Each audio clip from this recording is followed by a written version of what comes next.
Okay, we are now live. So this is Todd Moore. Let's call the public session of the OpenJS Foundation Board for Monday, March 9th to order. We have a quorum. Great. Thank you, Todd. All right. Welcome, everybody. This is Brian Warner. Up on the screen, you can see the current OpenJS Foundation Board directory. It's the same as it was before, although one of our topics of conversation for today is elections, but we'll get to that shortly. The agenda up here, there are a few things to go through today. We'll talk a little bit about the event, have an update on certification, have a few other miscellaneous items to add, and then CPC and marketing update. Does anybody have anything to add to the agenda? No, this looks good, Brian. Let's get going. Great. Sounds good. Okay. First order of business is to approve the meeting minutes from January 24th. It says 2019. It should say 2020. Has everybody had a chance to review the meeting minutes? Yep. Yes. Yes. Yes. Okay, great. Would somebody like to make a motion to approve the meeting minutes? Yeah, motion to approve. Thank you, Todd. Thank you, Michael. All in favor? Aye. Aye. Aye. Any opposed? Any abstains? Aye. Thank you, Brian. Oh, sorry, was that Gaurav? Yep. It was not Brian this time. Thank you, Gaurav. Okay, motion carries. Okay, great. So then next up, second order of business is an event update. And Robin, I believe you had some things you wanted to update us. Yeah, hi. Hi, everyone. Thanks for joining. OpenJS World 2020 is still on track for June 23rd and 24th. Although, it is really quite concerning what's happening in the world with the coronavirus. So we are monitoring the situation very closely with the Linux Foundation. We've also consulted with a CDC expert to monitor the situation. So I urge you all to go to our event website. There is a banner, a novel virus update banner, and it has the latest information from our organization and the LF on how we're tracking that. But as we stand, again, everything is on track with building out great content, sponsorships, and we do have sponsorships available. Ticket sales are up. And as you know, we're co-locating with Open Source Summit North America. So if you would like to attend both, there's discounts on both sides for either or. So you can experience that through the form. It's a 30% discount. We also have a 2-day collaborator summit following. And what we're looking at is having a broad OpenJS Foundation collaborator summit. And then some of the projects are also choosing to have some breakout technical project collaborator summit tracks or breakout sessions at the same time. And just one other thing, I think that's not on the slide. Rachel did a blog earlier this month on diversity scholarships that are available. So I urge you all to take a look at that. And if you know folks who would qualify for underrepresented groups, we'd love to have you apply for those scholarships. Any questions? So was there any specific guidance out of the city of Austin, because their ban didn't have an expiration date on it? Are they still expecting, I guess, then that they'll lift it at some point, and they're asking us to proceed? I'm not familiar with a ban. They have a ban on gatherings, I think, over 2,500. Okay. So yeah, South by Southwest was canceled. I don't think that we are over 2,500 though, Todd. But we're tied to the. We are tied to the LF event. The LF event, yeah. So I'll follow up with the event team and ask. Yeah, I'm sure people will be wondering about that. Okay, thank you. How big has the LF event been in the past? I believe probably 4,000 or 5,000 people. Okay. Yeah. And have we thought through, what kind of contingencies or alternatives we would have in place if, we are not able to host the event? The contingencies that have been, that the event team have sort of been looking at have primarily been on postponing events. There have been a few, maybe a couple of smaller events that were outright canceled, but I think it's too soon to say. I think they're, again, monitoring the situation. And I think the situation is sort of changing weekly. Yeah, that seems very reasonable to me. Mhm. One thing that might be good, although I think it is a little premature to look into, is aside from postponing the event, the Collaborator Summit, which is associated. Yeah. It might be good to like look into what kind of remote options we might need, especially if there's additional planning that's necessary. Okay. Well, we'll start that work stream and figure out how to make that happen. We've got some great conversations going with the project leads already. Okay. Yeah, and for what it's worth, the Node.js project is already kind of looking into a bit of a collaborator-wide summit, like about the future of Node, that's a little bit separate Okay. from the Collaborator Summit itself. And I think we were examining and debating between in-person versus remote. So there may be some prior art there or stuff that we could build on. Okay. Yeah, great. we weren't sure that, like, the collaborator summits have already been quite packed, so to tack on another day of content. So Yeah. we were considering that anyway. Yeah. Yeah. I think what we're hearing from sponsors is, people are, it's sort of this, let's see what's happening by the end of March and then reevaluate. I know that the event team has a lot because things were being canceled for this month and next. And so we'll keep everyone updated in real time. Yeah, the more information that you can get out for the Okay. sponsors, potential Yeah. sponsors as well, the better at this point. That sounds great.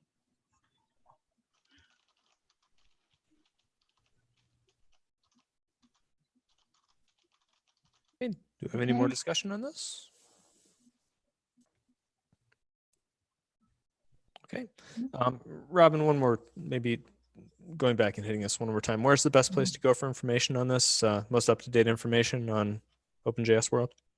On the OpenJS world, if you go to events.linuxfoundation.org/OpenJS-world, you'll see a banner update. Or if you just put in your search engine OpenJS World, you'll see the banner right at the top, right under our logo for OpenJS World, novel coronavirus update. Just hit that. Last update was March 3rd. Yep. Okay. If there's no further discussion, we'll move on to the next topic, which is a potential revision to the bylaws here for the silver representative. So, Robin, would you like to take this one? Sure. Our board meeting that we had in February, I guess it was February, had a discussion about changing our bylaws to always ensure that we have a silver member. We have quite a rich set of silver members already, and we wanted to ensure that we are represented on the board by a silver member. So the current math, as you might say, had it structured so we would have been eliminating that silver membership based on the number of gold and platinum directors that we had. So with the new bylaw change that the board approved, we're going to ensure that we always have a silver seat. Does that make sense? Any questions? Comments? I'll just note that we have the process of actually defining the text done Right. that's underway right now. So Right. we will roll the This is change out when it's ready. Mhm. intent right now, not Intent, actual. yeah. Great. Okay. Any more discussion?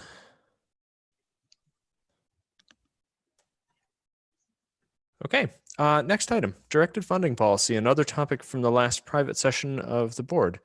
I'll take this one. So over the past number of board meetings, the board has been discussing what to do about some questions about directed funding and crowdfunding and things like that. Essentially funding which is different from regular membership dues. In the last board meeting, the board had some discussion on at least one of these topics, which is if an organization would like to provide additional incremental funding. So if they're already a member of the OpenJS Foundation, they've already paid their dues, but they would like to provide some additional funding, which is specific for a specific project. The board created this policy so that there would be a way to do that. This has been a topic of discussion on the CPC. There are a couple of projects in particular that are fairly interested in this. The text that was approved in the last meeting is up on the screen right now. And essentially the takeaway here is that if there's an organization which is a member and they have additional incremental funding they'd like to provide, then this is how much the organization will accept on behalf of that project. For platinum members, there's no cap. If there's directed monetary funding, for gold members, it would be capped at 50% of their annual dues. And for silver members, at 25% of their annual dues amount. And just to be totally clear with the way that funding works is that membership dues go into the general fund. They're managed by the board of directors. This would be something separate, which would be the organization who would be working with would say, this is where we'd like for this to go. And this is setting aside the topic of crowdfunding, which is totally separate. But that's one of the next things that the board of directors will be working on and addressing here, a policy for that as well. Does anybody have any questions on this?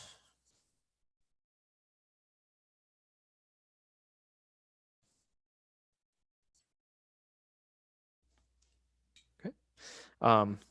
All right, very good. So then on our end, we will be getting this text up on the website to make sure that other people are aware of this. This particular type of funding we're looking at as a membership benefit. So this will be on the join page where the other membership benefits are written out. Very good. Thank you, Brian, for making that happen. You're very welcome. It's also Robin too. And, Oh, yes. Okay, great. We will move on. Certification update. Robin, would you like to take this one? Yeah. So we're doing well on our certification exams and how they're rolling out. 630 people have registered, 40 have passed. For context, we're finding a lot of people do register, then they spend some time studying, and then they do take the test. And we also had a great number of people sign up for the class or sign up for the certification exam during the holiday sale post around Thanksgiving. So that's great. We're also looking at rolling out some exams in a second language, looking at China and Japan perhaps, and other countries where we can have some community support. So look for that in the coming year. We're working through all of the logistics to do that. Again, we do have, go ahead, question? I was going to say the one thing to clarify is that of the 630 who have registered, only a small number have even tried the exam, right? Yeah, I think the trend that the certification team finds with the exams are you have a year to take it, and people tend to wait quite a bit of time. Right. I just wanted to make it clear. It's not that 630 people have tried and 40 passed. It's that Correct. a much smaller number have tried. It's a small number, passed. right? Yeah. Talking with the certification team, they say that a number of people, a fairly substantial portion of people, wait to take the exam until they get the final reminder at the end of that 12 months. So people do tend to take a fairly long time to prepare. Yeah, but we're looking at doing some fun campaigns maybe or times around events and things like that, or around companies.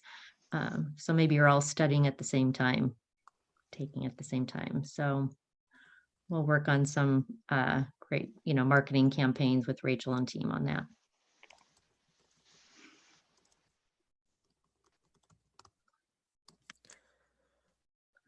Okay. Okay. All righty. Moving on to the next topic, CPC update. Michael, would you like to take us through the CPC update? Okay, so in terms of project applications, we haven't had any new applications since the last meeting. We are continuing to the process of onboarding some of the existing projects that we've already mentioned. As far as I'm aware, there's no current blockers that we're aware of, and in terms of needing any help. They're just working through the process, and that just takes some time. Some highlights since the last meeting in terms of work that's been going on in the CPC. The code of conduct proposal has landed. There's been some, emails and issues spinning up to identify and bring on the members of the code of conduct panel. Similarly, the travel fund landed, and there were a few tweaks afterwards to that, but it's basically in place so that we can have people apply and use the travel fund at this point, which is good. And then there's the sort of most active discussions that come to my mind, at least, are around getting some of the base governance in place based on the Node.js templates. So GitHub org management process, the process for working groups, in particular, the standards working group wants to be chartered. So getting that in place. And then finally, the last thing I'd like to mention is that we're entering the elections period for voting members. So the process of, informing the impact projects that they need to go through their election cycle to renominate the members for the next year, as well as spinning up the election process for the non-impact members to select their representative is getting started.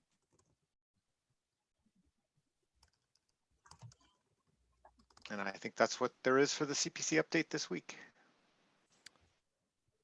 Okay, does anybody have any questions? No, I think the first point's super exciting. We have some new projects that have come on board. Again, no blockers, so hopefully we'll see those start coming through as projects within the foundation in the coming months. So that's pretty exciting.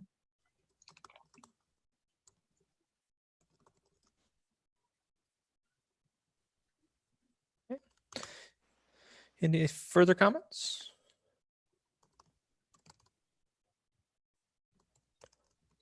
Okay, we'll move on to the next. Okay, marketing update.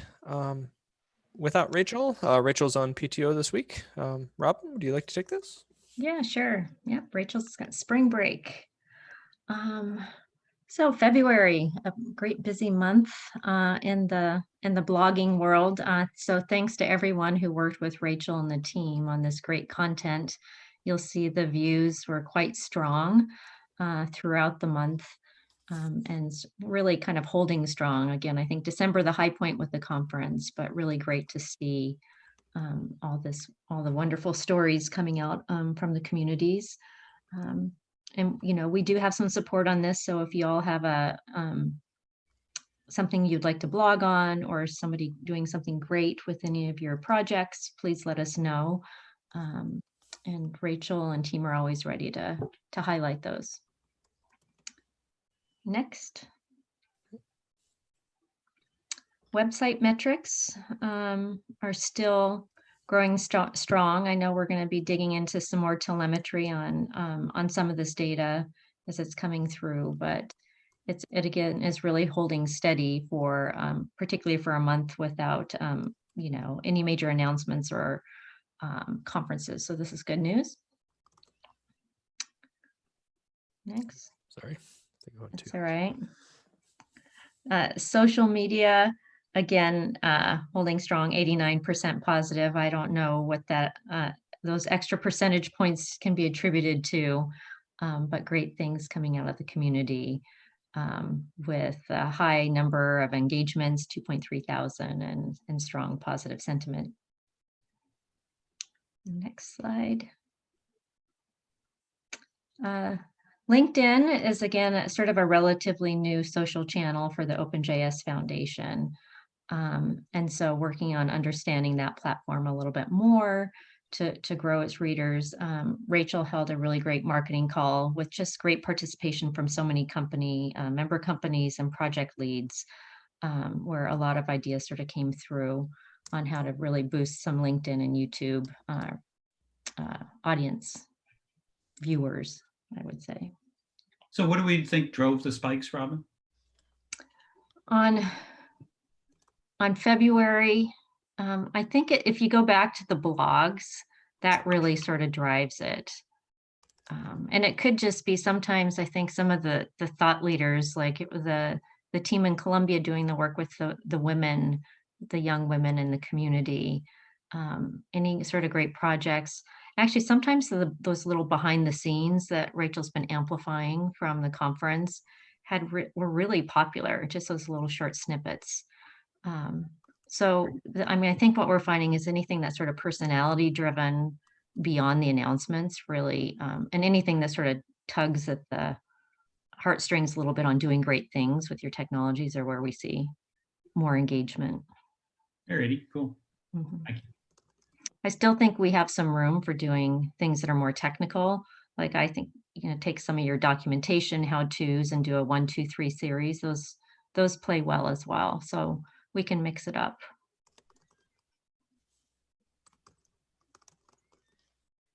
Okay. Okay. I think that brings us to the end of our time here. Does anybody have anything else that they would like to bring up before we close down? No, just thank you to the staff for continuing to give us great support. And we've got a tough couple of months here to watch and see how this all progresses towards how we handle our event. But I'm sure we'll all work together to go and make that work as best as we possibly can, accommodate everybody we can.